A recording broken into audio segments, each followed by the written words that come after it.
Hello guys! Andito pa rin ako ngayon para mag-share na naman ako sa inyo ha. Ritual na naman ito guys ha. Kumbaga ritual siya sa mahal mo sa buhay.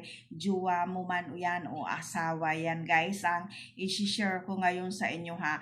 Kung paano guys, kung gusto mo ba na yung jowa mo na yan guys halimbawa lang nasa malayo siya or kahit na hindi nasa malayo, basta hindi kayo magkasama sa isang bahay kasi hindi nyo ito pwedeng gawin ha, na magkasama kayo sa isang bahay dahil baka makita niya ito guys, baka makita niya ito kapag kasama nyo siya sa isang bahay. Yan guys ang ibig kong sabihin. Kaya ito guys ay kumbaga gagawin lang ito guys sa mga yung malayo ang mga asawa ninyo. Yan guys ang ibig kong sabihin ha. Para ito guys ay kumbaga kung gusto nyo na ikaw lagi ang kanyang iisipin at ikaw lagi ang kanyang mamahalin. Ikaw lang ang kanyang mamahalin. Yan guys, ikaw lagi ang iisipin. Hindi siya makakapag-isip guys na sabihin na lang na magloko or ito guys ay maganda din ito guys na kumbaga halimbawa lang yung jowa mo ay iniwanan ka. Yan guys, jowa mo ay iniwanan ka at gusto mo ito ay lagi kanyang isipin. Ito guys ay magagamit ang ritual na to sa maraming paraan ha. Yan guys, kumbaga halimbawa iniwanan ka ng jowa mo or kahit na ano pa yan guys na nag-away kayo o kahit na ano pa yan guys, gusto mong mahalin ka niya. Yan guys ang ibig kong sabihin. Ito guys ay kumbaga napakaganda ng i-share ko ngayon sa inyo isang ritual. Yan guys ang ibig kong sabihin. Ang kailangan nyo lang guys gamitin ha. Kumbaga kailangan nyo guys ng ganito ha. Yan guys ang ibig kong sabihin. Yung mata niya guys ay nilagyan ko yan guys ng piso. Ay 5 piso pala. Nilagyan ko ng kuton para maibigay ko yung 5 piso. Yan guys ang ibig kong sabihin. Kailangan nyo nito guys. Tapos ngayon, ano pa ang kailangan nyo? Kailangan nyo guys ng pictures guys ng lalaki. Yan guys ang ibig kong sabihin. Lalaki man yan o babae. Kailangan nyo ng picture niya. Yan guys ang ibig kong sabihin. Ngayon kapag meron na kayo guys yan, tapos kailangan nyo din guys ng pula na kandila ha. Pula na kandila ha, yan guys ang ibig kong sabihin. Tapos ngayon guys, kailangan nyo din guys ng karayom ha. Karayom na 7 piraso na karayom. Yan guys ha. Kung ang na-upload ko guys dyan na nauna ngayong araw na to guys ay yung pangganti yun. Ito naman guys ay gagamitin sa kumbaga sa mga jowa-jowa na yan. Yan guys ang ibig kong sabihin. Ngayon, kapag may picture na kayo ng jowa nyo na yan o asawa nyo yan na iniwanan kayo o kahit na hindi nyo kayo iniwanan, gusto nyo lang na ikaw lang ang mamahalin niya or ikaw lang ang iisipin niya lagi, ikaw lang ang nasa puso niya. Ngayon guys, ang picture niya, magpadibilog kayo ng whole body na picture ha. Wala na akong picture, hindi ako kumuha ng picture. Magpadibilog kayo ng picture niya na whole body tapos ngayon ano ang gagawin nyo sa whole body picture na yan ha. Lagyan nyo ng pangalan guys, yung ano niya, yung likod. Gamitin nyo ang karayom ha, yung karayom na hindi pa nagagamit. Ha, sulatan nyo yan. Halimbawa lang, ask him Julie Janim, ask him Julie Janim, ask him Julie Janim ha. Tapos ngayon November, tapos ilagay mo ang day, tapos ang year. Yan guys ang ibig kong sabihin ha. Kung alam niya ang birthday, pero kung hindi niyo alam ang birthday, okay lang yan. Yan guys ang ibig kong sabihin. Tapos ngayon guys, ha, yung picture na yan guys, di ba sabi ko sa inyo, kumuha kayo ng 7 karayom, yung bago na 7 karayom ha. Ngayon, ang 7 karayom na yun, itusok nyo dito sa utak niya yan, magkabilaan. Yan guys, kasi gumagawa ako dati nito guys, noong guys, hindi pa ako nagbablog. Kasi nung hindi pa ako guys nagbablog is talagang kumbaga gumagawa ako nun guys ng ritual. Marami na din akong, pero ang mga customer ko nun guys, yung mga lumalapit sa akin guys ay yung mga kakilala ko yan guys, kaibigan. Yan guys, marami na rin akong ginawa ng mga kung ano mga ritual na yan noon ha, kasi hindi pa noon ako busy.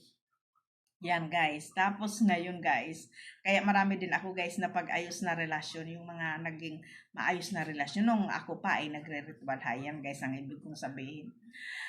Tapos ngayon guys, ano pa ang gagawin nyo? Ang gagawin nyo sa picture na yan ha, itinusok-tusok nyo.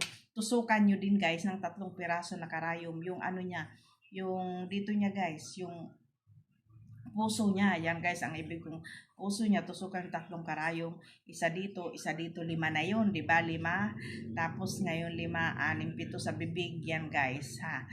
Kahit sa ilong, tusukan nyo yan. Kayo na ang bahala kung saan nyo itusok, o pwede din guys dito sa may ulo niya. Yan guys ang ibig kong sabihin. Yan guys ang ibig kong sabihin, ha. Tapos ngayon, hindi ako nagtuturo ng kalukuhan, part lang ito ng vlog ko, ha. Kasi kumbaga may mga bagay talaga guys na mga naniniwala sa spiritual na nagagawa ang gumagawa ng mga bagay na to. At least hindi ito black magic guys, ha. Hindi ito black magic. Para bang gusto mo lang na isipin ka lagi ng jowa mo. Yan guys ang isi-share ko. Baka mamaya may judgmental dyan, ha. Na ganyan-ganyan si Askim gumagawa. Hindi na ako gumagawa niyan ngayon. Yan guys ang ibig kong sabihin, ha. Hindi ako yan guys ang ibig kong sabihin, may yung picture okay na, diba? Tapos ngayon, yung sinabi ko sa inyong kandila. Kandila guys, sa kandila guys na kulay pula na kandila, ha. Kulay pula na kandila, lagyan nyo ng pangalan niya. Ang pagsulat nyo ng pangalan, halimbawa Askim, sa taas kayo umpisa, ha. Askim, Julie, Janim, hanggang sa baba. Kahit 3 sulat ng pag hindi nyo mapagkasya ang pangalan niya guys, is isang pangalan lang. Yan guys ang ibig kong sabihin. Tapos ngayon guys, ano pa guys ang gagawin nyo? Yan guys, pangalan niya, ha. Tapos ngayon, okay na din yung picture, diba? Sinabi ko na sa inyo kung ano ang gagawin. Ngayon guys, ang gagawin nyo na guys ay hawakan nyo. Hawakan nyo yung kandila na yan guys at yung picture. Ha, hindi na ako kumuha guys ng kandila, ha. Hawakan nyo yan guys, tapos magdasal kayo. Gawin nyo ito guys, ay gawin nyo ito sa pwede din hapon, pwede din umaga. Yung walang time ng umaga, gawin sa hapon. Pag hapon guys, anong oras? Palubog ang araw, ha. Palubog ang araw, tapos ngayon ay palubog ang araw, tapos ngayon anong oras? Palubog ang araw. Alas 5 yan o alas 3, pwede nyong gawin yan. Humarap sa kanluran guys, ha. Humarap sa kanluran. Kanluran, humarap, hawakan nyo ang picture niya at yung kandila niya. At magdasal kayo guys ng isang Our Father, isang Hail Mary, isang Apostles' Creed. Yan guys, ha. Yan guys ang gagawin nyo, ha. Magdasal kayo. Magdasal kayo niyan. Yan guys ang ibig kong sabihin. Tapos ngayon ano pa? Ano pang gagawin nyo, ha? Magdasal kayo niyan, ha. Tapos ngayon, ano pang gagawin nyo, ha? Isang Our Father, ha. Wag nyo na lang lagyan guys ng Amen, ha. Tapos Apostles' Creed, pagdating sa ipinako sa cross or crucified, mag-stop na kayo. Pwede din kayo guys magdasal ng 3 Our Father, 3 Hail Mary, 3 Apostles' Creed na hanggang sa ipinako sa cross, ha. Yung Our Father, wag kayo maglalagay ng Amen. Tapos yung Hail Mary, wag kayo maglalagay ng Amen. Yan guys ang ibig kong sabihin. Dasalan nyo ang picture na yan. Yan guys ang ibig kong sabihin. Tapos ngayon, ano ang gagawin nyo? Ang gagawin nyo guys ay kumbaga, banggitin nyo ang orasyon na to, ha. Yan guys ang ibig kong sabihin, banggitin nyo ang orasyon na to, ha. Jesus Apo, Sulurum, Maria, Tum, Hum, Patik, Matik, Impara, Disum. Ilalagay ko yan sa description, ha. Ilalagay ko sa description. Jesus Apo, Sulurum, Maria Tum, Hum, Patik, Matik, Impara, Disum. Pagdating guys sa home, yung kanan na paa nyo ay ipadyak nyo yan guys sa kung saan kayo nakaupo, ipadyak nyo yan guys sa sahig o sa lupa o kung nasaan man kayo nakapwesto. Yan guys, 3 beses nyong babanggitin at magkaroon kayo ng kahilingan, ha. Magkaroon kayo ng kahilingan. Inihiling ko, Askim, Julie, Janin, isipin mo ako sa lahat ng oras, hindi ka mapapalagay. Ha, kayo na ang bahala kung ano ang kahilingan nyo. Hindi ka mapapalagay hanggat hindi mo ako nakikita at nakakausap. Yan guys. Halimbawa lang, kunyari lang, sino kayang babanggitin kong pangalan, hindi na ako magbabanggit. Kailangan guys ay nakakonsentrate talaga kayo guys, ha. Nakakonsentrate talaga kayo guys sa gagawin nyo. Yan guys, 1 minuto na lang. Nakakonsentrate talaga kayo sa gagawin nyo para kumbaga talagang maging epektibo yan. Anuhin nyo yung picture niya, titigan nyo yan ha. Asking Julie, Johnny, mahalin mo ako ng higit sa buhay mo. Kayo na ang bahala kung ano ang kahilingan nyo. Isipin mo ako sa lahat ng oras, hindi ka magpapalagay hanggat hindi mo ako nakikita at nakakasama. Kayo na ang bahala guys kung ano ang gagawin nyo dyan guys. Pagkatapos nyong humiling guys, ay ihipan nyo yung picture na yan at yung kandila ng 3 beses ha. Siyempre pag ihip nyo, sabay na ang hangin yan, hindi pwedeng ihipan ang kandila, ihipan ang picture, hindi ganun ha. Dapat isahan lang guys ha. Ganyan lang guys. Tapos ngayon yung picture niya guys, ay ilagay nyo sa ilalim ng bungo na yan. Yan guys, ilagay nyo guys. Tapos ngayon guys, ay ano pa ang gagawin nyo? Yung kandila na yan na kulay pula guys, ay itirik nyo yan guys. Itirik nyo guys sa ano ng bungo na to guys. Ilagay ito guys, natanggal na yung mata. Yan guys, ang ilagay nyo yan guys. Tapos ngayon guys, ano pa ang gagawin nyo? Tapos ngayon guys, yan, dapat nasa ilalim yung picture ha.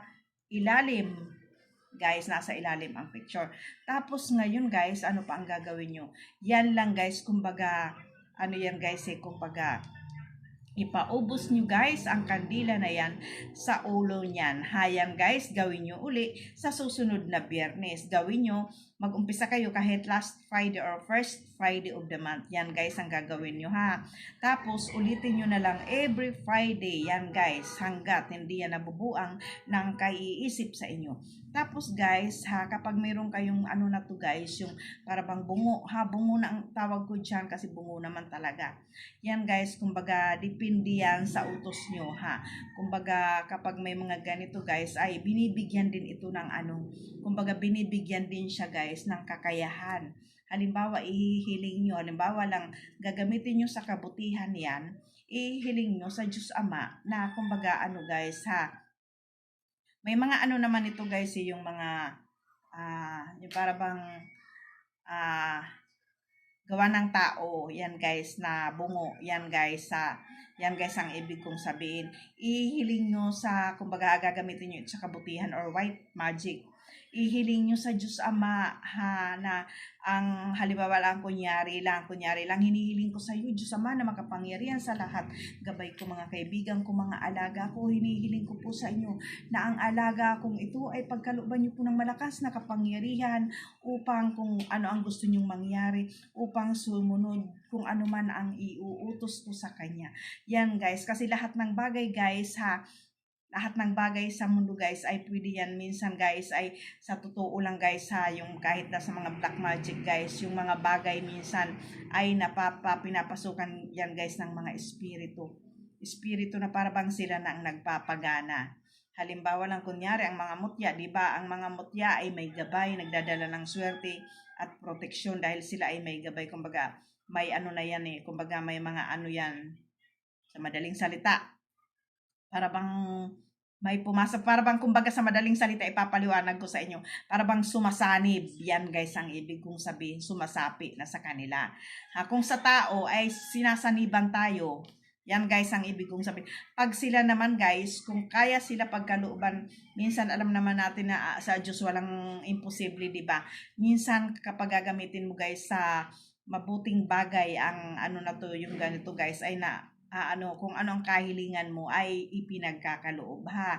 Yan guys ang ibig kong sabihin. Kaya marami guys yung mga, sa totoo lang guys ha, marami ang mga gumagawa ng black magic guys na pumupunta pa sila sa sementeryo, naghahanap doon ng mga bungo. Yan guys, mga bungo. Tapos yung mga picture ng mga binibiktima nila, mga kinukulam nila, or ano man ang ano ay talagang inaano guys sa ilalim. Sinisiksik nila yan guys, yung mga picture guys, ay sinisiksik nila yan guys sa ilalim ng bungo. Yan guys, sinisiksik nila, ang kukulam sila ng babarang. Yan guys ang ibig kong sabihin ha. Yan guys ang ibig kong sabihin, pero gamitin lang natin guys sa kabutihan ha.